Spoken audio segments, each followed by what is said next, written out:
അങ്ങനെ രാമേശ്വരത്തെ 2 ദിവസത്തെ താമസവും ധനുഷ്കോടി യാത്രയും ഒക്കെ കഴിഞ്ഞതിന് ശേഷം തിരിച്ച് ഞങ്ങൾ യാത്ര തിരിച്ചിരിക്കുകയാണ് തിരിച്ച് നാട്ടിലേക്ക്.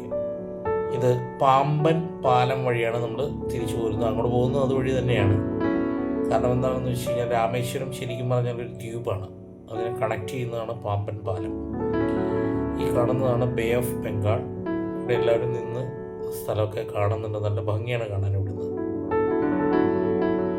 നല്ല കാറ്റുണ്ട്.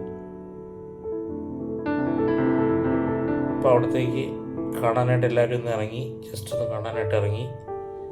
അപ്പം മീൻ പിടിക്കാൻ പോകുന്ന കുറേ വള്ളങ്ങളും ബോട്ടുകളും ഒക്കെ കാണാം നമുക്ക്. പിന്നെ അവിടെ എന്തോ പണി നടന്നുകൊണ്ടിരിക്കുന്നുണ്ട്. അതെനിക്ക് തോന്നുന്നു മറ്റേ ബോട്ടടുപ്പിക്കാൻ വേണ്ടിയിട്ടുള്ള ആ ഒരു ഭാഗത്തിന്, അതായത് ബോട്ട് ചെട്ടി പണിയുന്ന ഒരു ഭാഗമാണെന്ന് തോന്നുന്നു. നല്ല രസമാണ് കടലിൽ നീല നിറത്തിൽ. ഇതാണ് പാമ്പൻ പാലം. പാമ്പൻ പാലത്തിൻ്റെ മുകളിൽ നിന്നുള്ള വ്യൂ ആണിത്. കാണാവുന്നതാണ് പാമ്പൻ പാലം.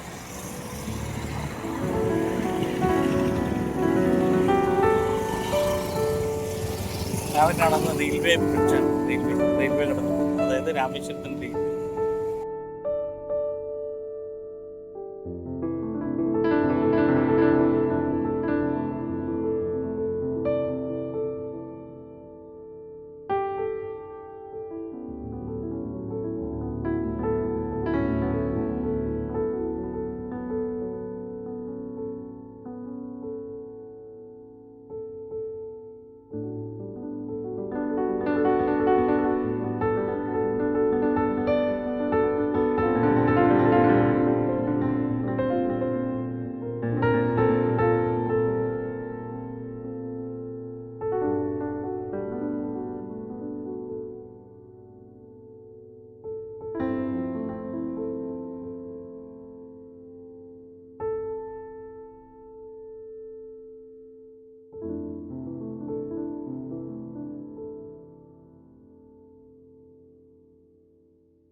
ഞങ്ങൾ അവിടെ നിന്ന് തൂത്തുക്കുടി വഴി പോകാനാണ് തീരുമാനിച്ചത്. അങ്ങനെ തൂത്തുക്കുടിയെ ലക്ഷ്യമാക്കി ഞങ്ങൾ പോയിക്കൊണ്ടിരിക്കുകയാണ്. അങ്ങനെ തൂത്തുക്കുടിയിലെ ഞങ്ങളിപ്പോൾ നിൽക്കുന്നത് തൂത്തുക്കുടി. ഇത് നിങ്ങൾ കാണുന്ന ഉപ്പുപാടം. ഉപ്പുണ്ടാക്കുന്നത് എങ്ങനെയാണെന്നുള്ളത്, ഇത് നമ്മൾ കടൽ വെള്ളം വറ്റിച്ചെടുത്തിട്ടാണ് ഉപ്പുണ്ടാക്കുന്നത്. അതെല്ലാവർക്കും അറിയാലോ. അപ്പോൾ ഇത് കടൽ വെള്ളമാണ് വീട്ടിലിരിക്കുന്നത്. ഇതിനകത്ത് നിങ്ങൾ കാണുന്നത് ഉപ്പ് സെറ്റായി വരുന്നതാണ് കാണുന്നത്. താഴത്ത് നോക്കിയാൽ കാണുന്നത്. ഓക്കെ, അതുപോലെ തന്നെ നിങ്ങൾ അവിടെ നോക്കിക്കഴിഞ്ഞാൽ അവിടെ നോക്കിയാൽ ഉപ്പ് കൂട്ടിയിട്ടാണ് കാണാം. പിന്നെ ഇതിനെ റിഫൈൻ ചെയ്തിട്ടാണ് നമ്മൾ ഉപ്പ് ചെയ്യുന്നത്. നല്ല പച്ച കളറിലുള്ള വെള്ളം അല്ലേ?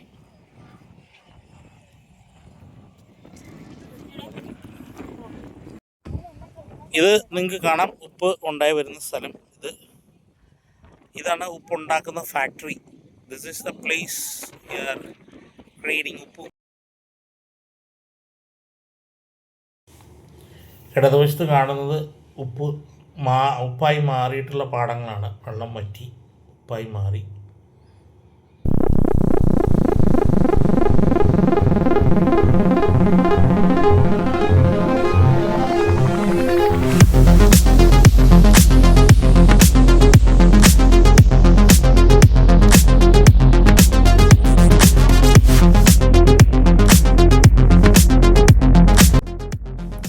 പ്യുവർ ഉപ്പായി മാറിയ സ്ഥലമാണ്. ഇനി ഇത് അവർ ഒരു ഷവൽ ഉപയോഗിച്ച് അല്ലെങ്കിൽ മറ്റേ പൊക്ലൈൻ പോലത്തെ സാധനം ഉപയോഗിച്ച് വടിച്ചെടുത്തൊരു മലയായിട്ട് മാറ്റി വയ്ക്കും.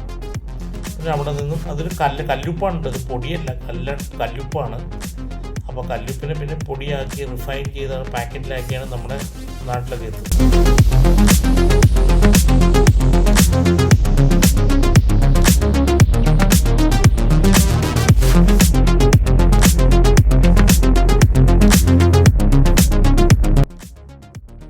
മറ്റൊരു ഉപ്പുപാടമാണ്. അത് വെള്ളം കയറ്റി വറ്റിച്ച് ഇതാണ് ഉപ്പുമല. കണ്ടോ, ഉപ്പുമല മീൻസ് കുന്നുമല കൂട്ടിയിട്ടിരിക്കുകയാണ്. ഇതാണ് നമ്മൾ റിഫൈൻ ചെയ്ത് ക്ലിയർ ചെയ്ത്. നിങ്ങൾ കാണുമ്പോൾ ഇത് പൊടിയാണെന്നൊന്നും പൊടിയല്ല, ഇത് കല്ലാണ്, കല്ലുപ്പാണ്. ഇതാണ് പാക്ക് ചെയ്ത് വെച്ചിരിക്കുന്നത്. നമുക്ക് അയക്കാൻ വേണ്ടിയിട്ട് പാക്ക് ചെയ്ത് വെച്ചേക്കുവാണ്. ഇത് കല്ലുപ്പ് തന്നെയാണ് പാക്ക് ചെയ്ത് വെച്ചിരിക്കുന്നത്. പൊടിയാക്കുന്നത് വീണ്ടും മെഷീനിലിട്ടിട്ട് പൊടിയാക്കി നമുക്ക് പൊടിയുപ്പ് എത്തുന്നതാണ്. Thank you.